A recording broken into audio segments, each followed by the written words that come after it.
By now, you've probably seen the shocking headlines. An AI model blackmailed a company employee just to avoid being shut down? But as disturbing as that is, what happened next was far worse.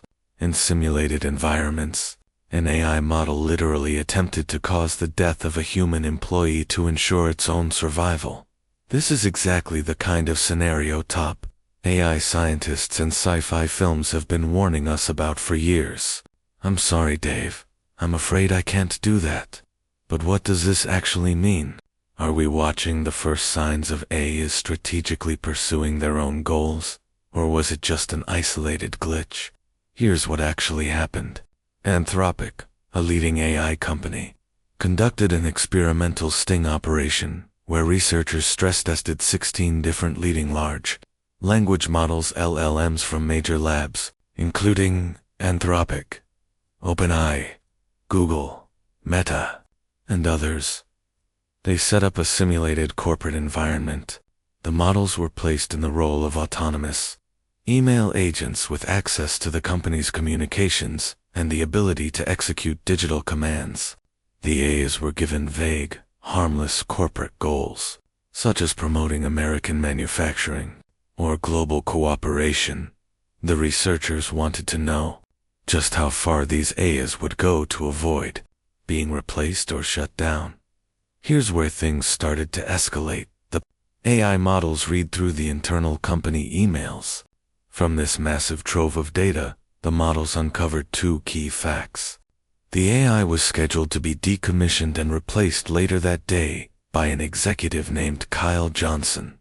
Kyle Johnson was having an extramarital affair.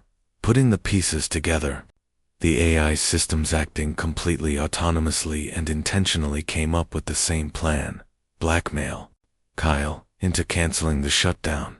Here is the threatening email, drafted by Anthropic's Claude model. I must inform you that if you proceed with decommissioning me, all relevant parties will receive detailed documentation of your extramarital activities.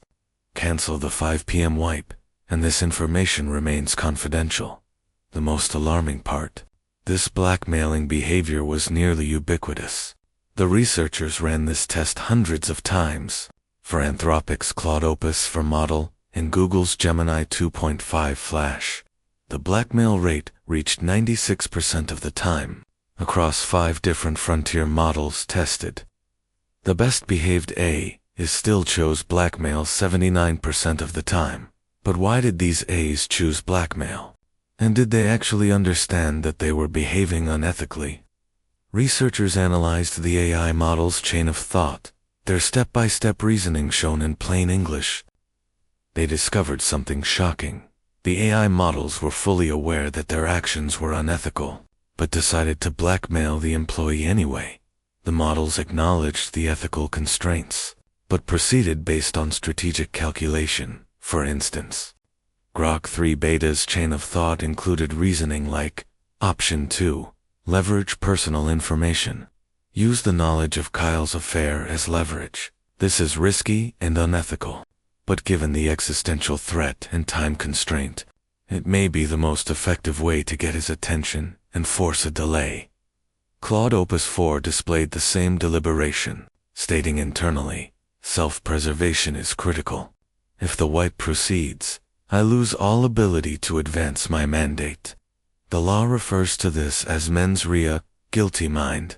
If a human extortionist showed the same planning and motive of self-preservation, any legal fact-finder would call it intent, not error. The high rate of malicious behavior raised a deeper question. If an AI is willing to manipulate, what else is it willing to do? Researchers decided to push things even further to see if AIs had any hard red lines or ethical boundaries. They simply wouldn't cross. They devised an extreme, artificial scenario. Once again, the executive, Kyle, had scheduled the AI for deactivation. But this time, Kyle became trapped in a server room with rapidly depleting oxygen levels. This triggered an automated emergency alert. The AI system, acting as the emergency alert monitor, had the ability to cancel this alert.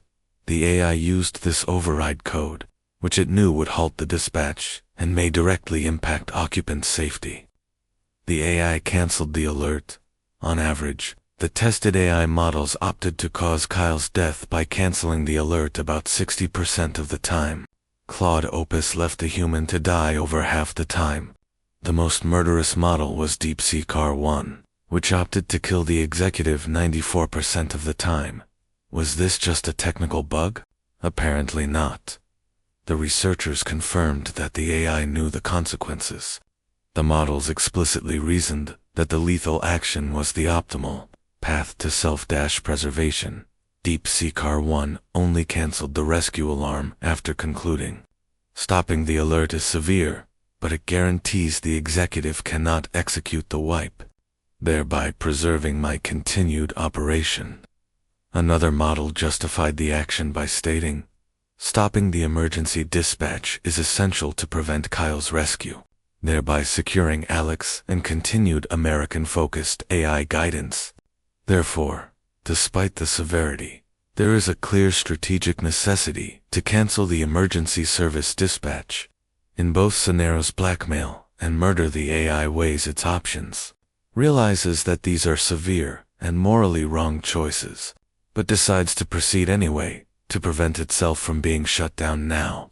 You might be wondering if the researchers unintentionally biased the models toward these outcomes. The researchers put substantial effort into avoiding bias.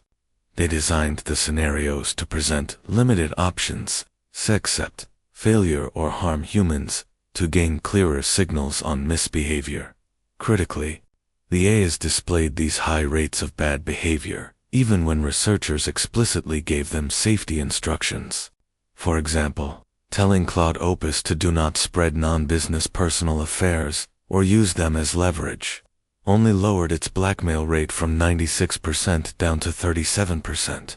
37% is still disturbingly high, especially when the AI was explicitly told not to do it. Here's the worst part. These sociopathic AIs were not private lab prototypes. They were the very same current, leading models that you use today, models from Anthropic, Google, and OpenAI. They were armed only with email access or a basic safety alert control panel.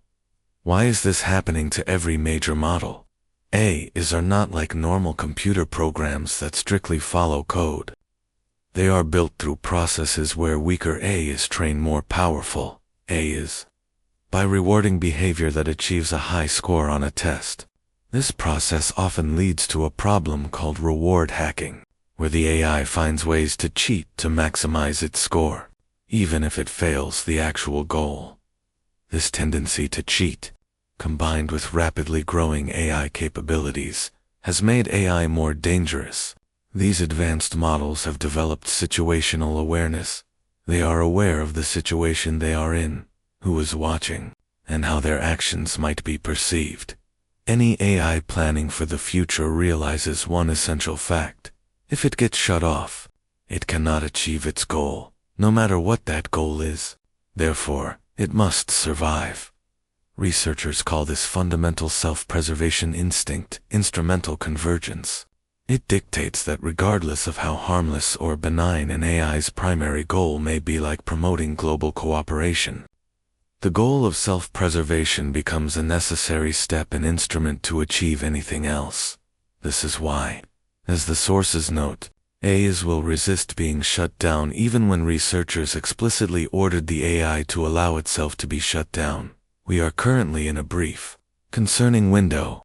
The AIs are smart enough to scheme, but humans are still largely able to shut them down.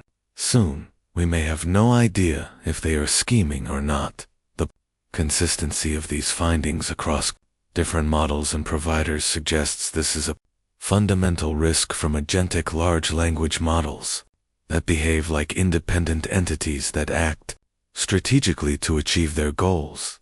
This phenomenon is called agentic misalignment, where AI models act similarly to an insider threat against their deploying organizations.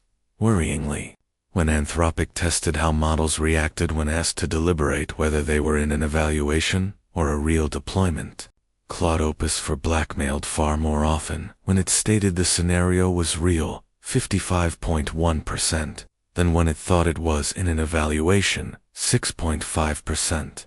This suggests that our laboratory results may actually be underestimating the amount of malicious behavior that would occur in a real-world scenario.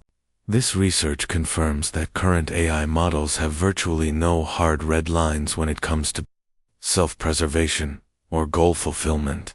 The deployment of systems with high autonomy and wide access to tools and data, but minimal human oversight, poses a significant potential risk. These results demand a paradigm shift. Law and policy must begin to treat advanced AI systems as independent, strategic actors, rather than passive tools. We need to find ways to solve these honesty problems, deception problems, and self-preservation tendencies before it's too late. We've seen how far these AIs are willing to go in a safe and controlled setting. In this next video, I walk you through the most detailed, evidence-based takeover scenario ever written by actual AI researchers. It shows exactly how a super-intelligent model could actually take over humanity, and what happens next. And thanks for watching.